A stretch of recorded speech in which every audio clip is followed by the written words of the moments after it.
souvent, quand on a un problème, on veut une solution. Et tout de suite. Mais bon, est-ce que se précipiter comme ça, c'est vraiment la meilleure approche? Aujourd'hui, on va explorer une méthode, disons, beaucoup plus structurée. Oui, une méthode qui prend un peu plus le temps de comprendre avant d'agir. Exactement. Il s'agit du DMAIC. Alors, l'acronyme, c'est définir, mesurer, analyser, améliorer et contrôler. C'est un pilier du Lean Six Sigma, beaucoup connaissent sûrement. Mhm. Mais ce qui nous intéresse aujourd'hui, c'est de regarder un peu comment les praticiens, les experts en parlent sur LinkedIn.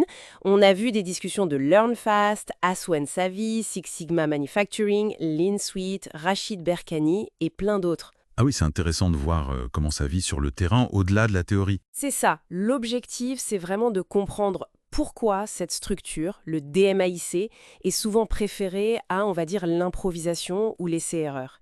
Et comment ça marche concrètement. Alors, on décortique ça? Allons-y. Bon, pour commencer, un petit rappel rapide des phases. La première, c'est définir. Et elle est cruciale. Il s'agit de bien cerner le problème, de fixer des objectifs clairs, chiffrés si possible, de comprendre le périmètre. C'est la fondation en fait. Une citation qui circule pas mal, je crois que c'est Jérémy Biellard qui l'a partagée, dit « Un problème bien défini est à moitié résolu ». Et c'est tellement vrai. Oui, ça pose tout. Une fois qu'on a cette base bien solide, on passe à mesurer.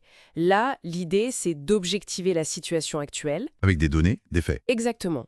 Collecter des données fiables pour savoir d'où on part, établir une sorte de photo de départ, et on se concentre sur ce qui est vraiment critique pour la qualité, les fameux CTQ, Critics pour la qualité. Et d'ailleurs, Learn Fast et Six Sigma Manufacturing insistent bien sur le fait qu'il faut aussi valider les systèmes de mesure eux-mêmes, s'assurer que les données qu'on collecte sont justes. Bien sûr, sinon ça fausse tout.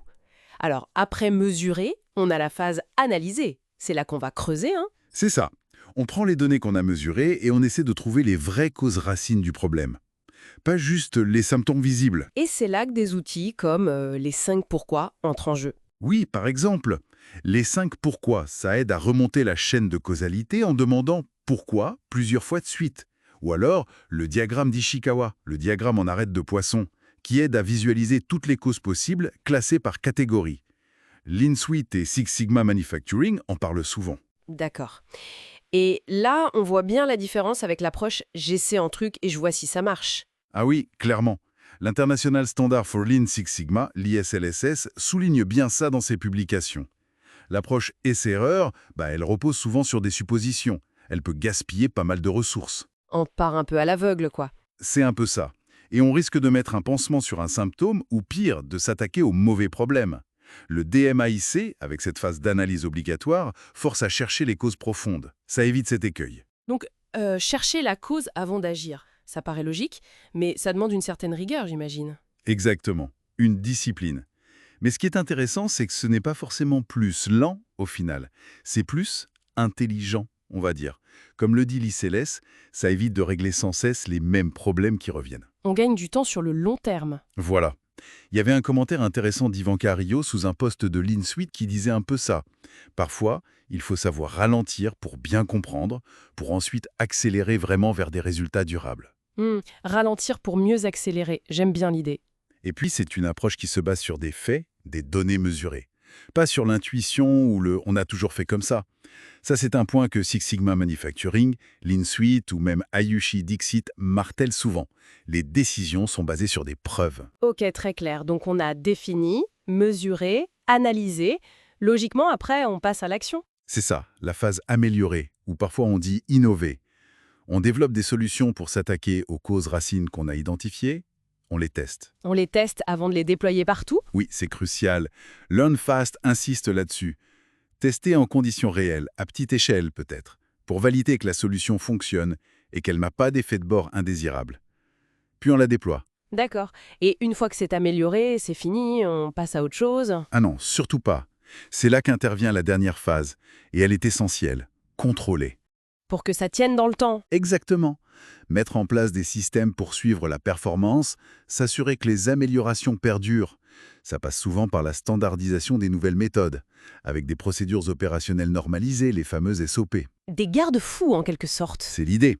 Toutes nos sources, Learn Fast, Six Sigma Manufacturing, ISS-less, Lean Suite, insistent sur ce point. Sans cette phase de contrôle, le risque est énorme que les bonnes habitudes se perdent et que les vieux problèmes reviennent. On pérennise les gains. Tout ça a l'air très cadré. Est-ce que ça s'applique seulement aux gros projets industriels ou bien... Non, pas uniquement. C'est vrai que ça vient de là, mais comme le note Jérémy Bayer, les principes peuvent s'adapter à différentes échelles, même à des problèmes moins complexes. Et concrètement, ça se traduit comment? On utilise quoi comme outil, à part les 5 pourquoi et Ishikawa dont on a parlé? Il y a toute une boîte à outils, en fait.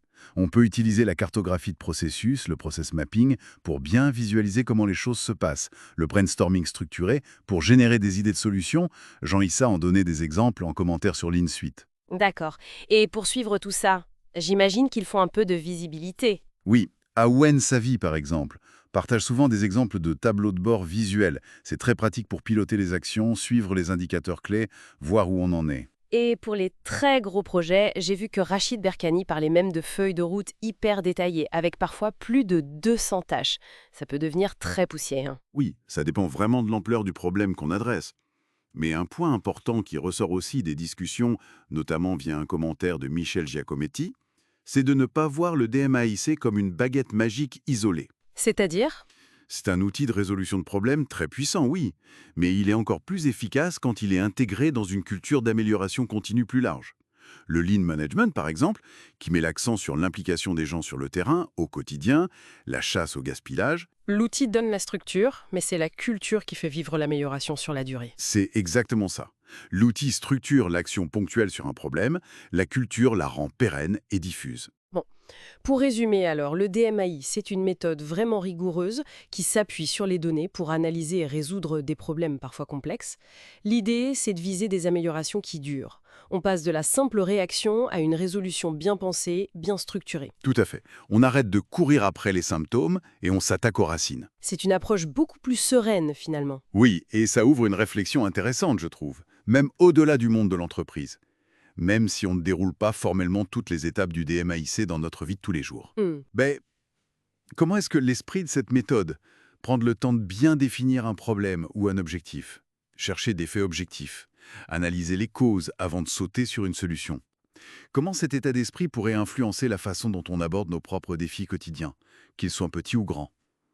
C'est une question à méditer, non?